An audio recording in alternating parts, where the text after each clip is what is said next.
सर्वसमावेशक विचार म्हणजे सगळ्यांना विचार.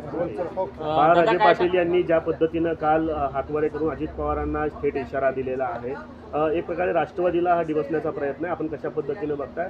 बाळाराजेंची हिस्ट्री काय, राजन पाटलांचा आणि आपला वाद नेमका काय? नाद करू नका असं म्हणलेलं आहे त्यांनी. पहा, त्यांचा नाद, त्यांनी अजितदादाला चॅलेंज करायचं सोडून द्या, त्याची लायकी नाही आहे.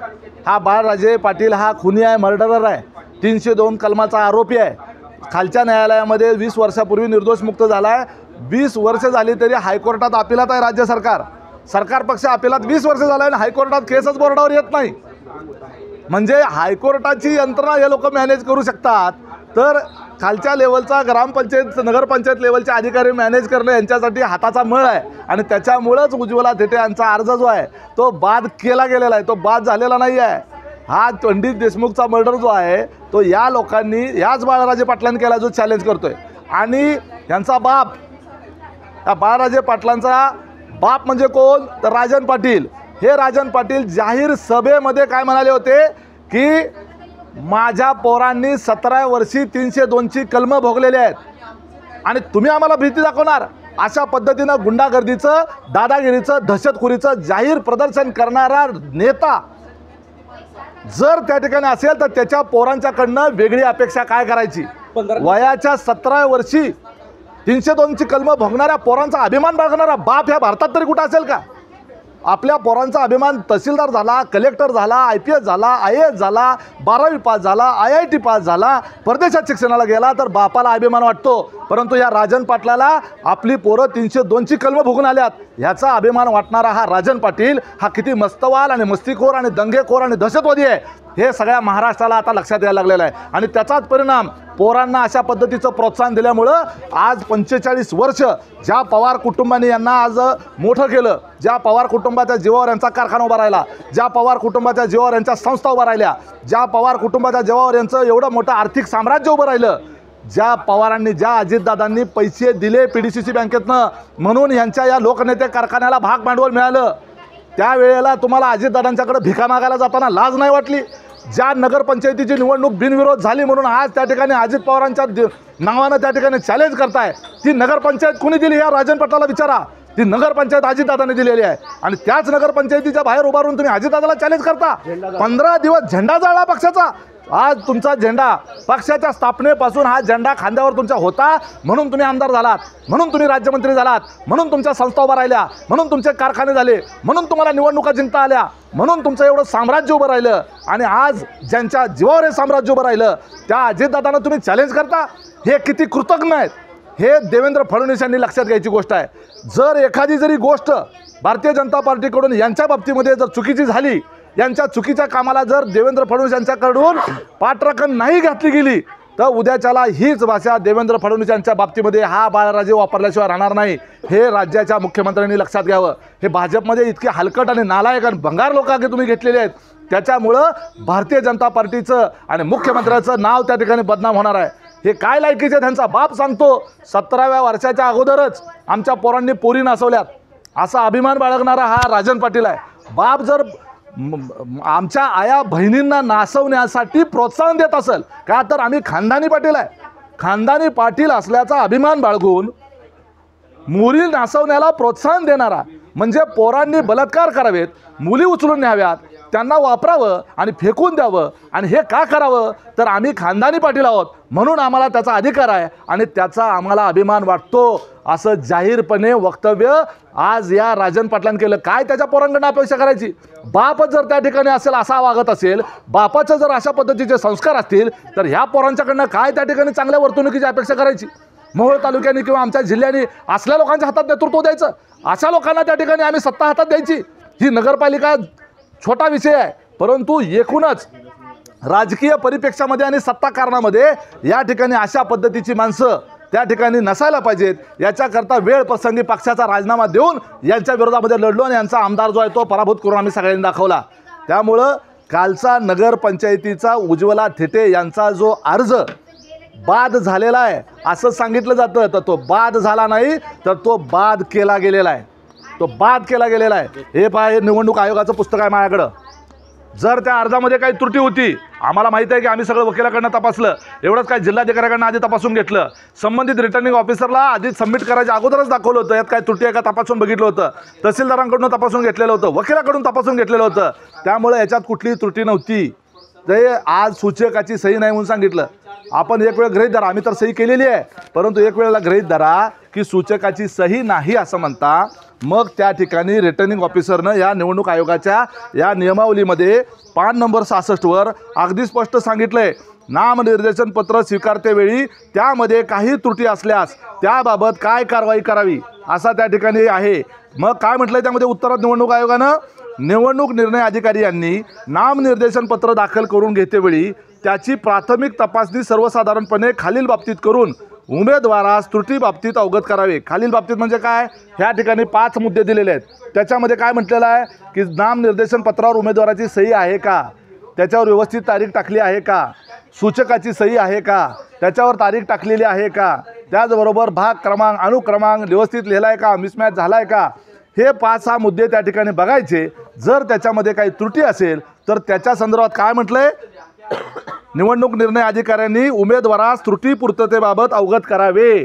म्हणजे त्रुटी असेल तर लेखी स्वरूपात उमेदवाराला त्या ठिकाणी अवगत करायचं असतं आणि मग उमेदवाराला स्क्रुटिनी म्हणजे छाननीच्या अगोदरपर्यंत त्रुटी पूर्तता करण्याच्या करता मुदत द्यायची असते. जर एखादा कागद राहिला असेल, कागद जुना असेल, सर्टिफाईड नसेल, अशा गोष्टीच्या करता त्रुटी पूर्तता करता मुदत असते. तसं पत्र रिटर्निंग ऑफिसरनं द्यायचं असतं. मग या प्रकरणात ते का दिलं गेलं नाही? या केसमध्ये जर त्रुटी होती, अनुपस्थित होत्या, तिथं उपस्थितच नव्हते. अर्ज दाखल करते वेळीच द्यायचं. हे अर्ज दाखल करते वेळीच त्या ठिकाणी त्रुटी असेल तर त्या ठिकाणी द्यायचंय. हे छाननीच्या वेळेला उपस्थित राहणं आम्हाला, तुम्हाला माहित आहे, AK-47 घेऊन जायची वेळ आली अर्ज भरायला, राहायचं कसं उपस्थित? एक वकील यायला तयार नाही आमच्याबरोबर. त्या ठिकाणी अनगरला जाऊन त्यांचा मार कोणी खायचा, कोण धाडस करणार? आणि त्या ठिकाणी उपस्थित नव्हत्या. हे एकदा अर्ज भरायला उपस्थित राहण्याच्या करता किती संघर्ष करायला लागला हे तुम्ही सगळ्यांनी मिळून चॅनलवर दाखवलेलं आहे. रस्त्यावर त्या ठिकाणी गाड्या उभ्या केल्या, आडव्या रस्ते अडवले गेले, प्रायव्हेट लोकांनी रस्ते अडवले होते, प्रायव्हेट लोकांनी त्या ठिकाणी गाड्या लावून त्या ठिकाणी उज्ज्वला थिटे तिथं अर्ज भरायला जाऊ नये याच्याकरता सगळं पूर्ण यंत्रणा कामाला लावली होती. काय करत होते त्यावेळेला यंत्रणा? काय करत होते? का त्यांना लॉ अँड ऑर्डरची सिच्युएशन लक्षात आली नाही? का या निवडणुकीच्या काळामध्ये उज्ज्वला थिटेंचा अर्ज भरला जाऊ नये याच्याकरता षडयंत्र केलं गेलं होतं? हे सगळं चॅनलवर दाखवलं गेलेलं आहे. काय आहे हे? गुंडाराज आहे. महाराष्ट्राला खरं वाटत नाही. त्या बिहारपेक्षा वाईट परिस्थिती आपल्या महाराष्ट्रातल्या या मोहोळ तालुक्यामध्ये आहे. आम्ही काय संघर्ष या ठिकाणी करतोय, काय लेवलला जाऊन करतोय, कशा पद्धतीने यंत्रणा वापरली जाते. अरे त्या बाळराजे पाटलांनी जो पंडित देशमुखचा मर्डर केला, त्या मर्डर केलेल्याच्या संदर्भामध्ये निर्दोष सुटल्यानंतर राज्य सरकारच्या वतीनं अपील केलंय 2005 साली. आज 2025 साल झालं, अजून केस बोर्डावर येत नाही. मग कुणी केला मर्डर? 13 आरोपी होते, त्यात 13च्या 13 निर्दोष सुटले. म्हणजे कुणीतरी एक तर 14वा व्यक्ती तरी असेल, 15वा व्यक्ती असेल. मर्डर केला कोणी? कुणी केले पंडित देशमुखचे तुकडे तुकडे? कुणी त्याचा गळा कापला, कुणी त्याची जीभ कापली, कुणी त्याच्या तोंडामध्ये लघुशंका केली, हे आतापर्यंत काय आलं नाही. जर हे सगळे निर्दोष आहेत ना, पण कुणीतरी हे केलंय ना, मग ते का नाही सापडलं? आणि मग त्याच्यामध्ये राज्य सरकार पक्षाकडनं अपिलात गेल्यानंतर अद्यापपर्यंत ही केस बोर्डावर कशी आली? 20 कोर्ट रात्रीचं सुद्धा चालतं इमर्जन्सी मॅटरमध्ये. ह्याच्यामध्ये इमर्जन्सी नाही, 20 वर्ष आज हायकोर्टामध्ये हा मॅटर आजपर्यंत बोर्डावर लागत नाही.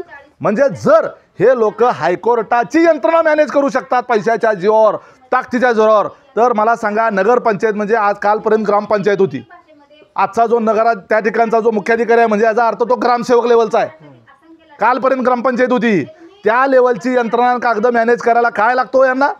त्यामुळं हायकोर्टाची यंत्रणा जे लोक मॅनेज करू शकतात ते लोक हे अर्ज बाद करण्यासाठी एवढ्या खालच्या स्तरावरची यंत्रणा 100% मॅनेज करू शकतात. अजून एक गोष्ट चेक करून बघा, काल दुपारी 3 वाजल्यापासून ते संध्याकाळी 5:30 वाजेपर्यंत नगरपंचायतीला आतून कुलूप लावलं गेलं होतं. आत काय चाललं होतं?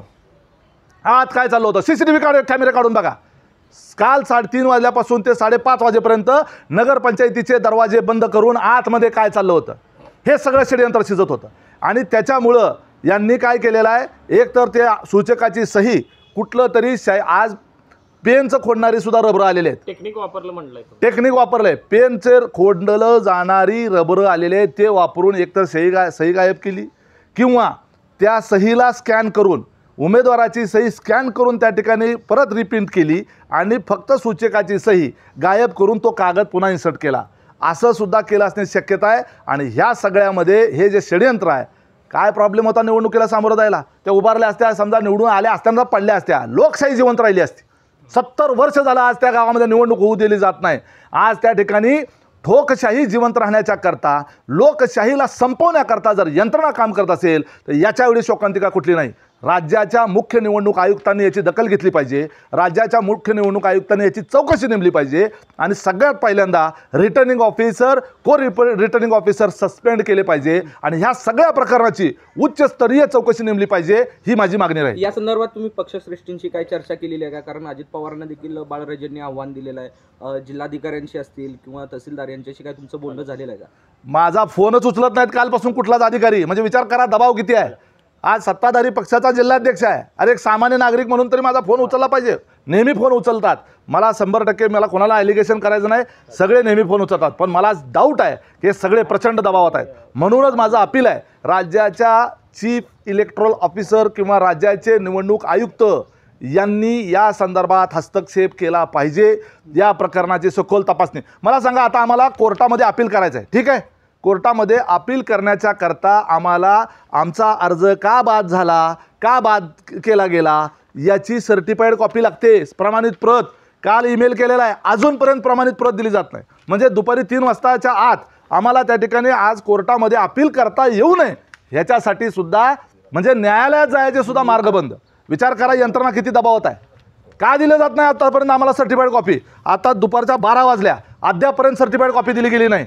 का दिली गेली नाही ह्याचा मला उत्तर त्या ठिकाणी दिलं पाहिजे. राज्याच्या मुख्य निवडणूक आयुक्तांना आत्ताच्या आत्ता विचारा की या ठिकाणचा जो तहसीलदार आहे सचिन मुळीक, जे सध्याचे आरो आहेत, आणि त्या ठिकाणचा बदर नावाचा जो मुख्याधिकारी आहे, अद्यापर्यंत आम्हाला आमचा अर्ज बाद करण्यामागची कारणं नमूद असलेली सर्टिफाईड कॉपी अद्यापर्यंत का दिली गेली नाही?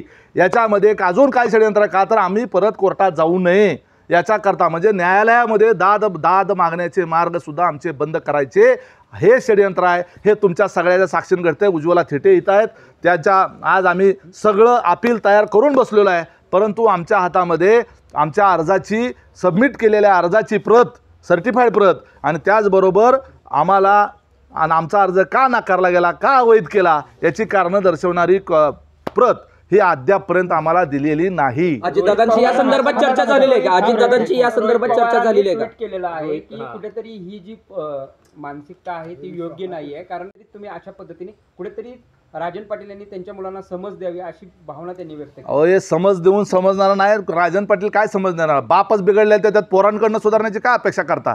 जो बाप असं म्हणतो की 17 वर्षी माझ्या पोरांच्यावर 302ची कलमं दाखल आहेत आणि आम्हाला त्याचा अभिमान आहे. अरे मर्डरमधला आरोपीचा अभिमान बाळगणारा बाप ह्या पृथ्वी तलावर फक्त अनगर आणि मोहोळ तालुक्यात असू शकतो. आणि या ठिकाणी त्याला आम्ही ह्या भारतीय जनता पार्टीने पक्षात घेतलेला आहे. लग्नाच्या आधी पोरी नाचवणारी आमची पोरं आहेत, कारण आम्ही खानदानी पाटील आहे असं म्हणणारा हा बाप त्याच्या पोराकडनं काय अपेक्षा करणार? अशा पद्धतीनं नालायक बिघडलेली जी कार्टी आहेत, ह्यांचा बापच ज्या वेळेला अशा पद्धतीचा बिघडलेला आहे, त्या पोरांकडनं काय अपेक्षा करणार? कसले संस्कार झालेले त्यांच्यावर? याबाबत अजितदादांसोबत काही चर्चा झालेली आहे का? अजितदादांच्या सोबत माझी काही अद्याप चर्चा झालेली नाही. आम्हाला सगळ्यात महत्त्वाचं काय आहे की या ठिकाणी आमचं आज अपील दाखल करायचं आहे, न्यायालयामध्ये जायचं आहे. त्याच्यामुळं तुमचं सगळे चॅनलवाल्यांबरोबर बोलतोय, फोन आलेही असतील, परंतु मला वेळ मिळालेला नाही. मी या संदर्भामध्ये निश्चितपणे माझ्या पक्ष नेतृत्वाशी चर्चा करणार आहे. हो, यांच्या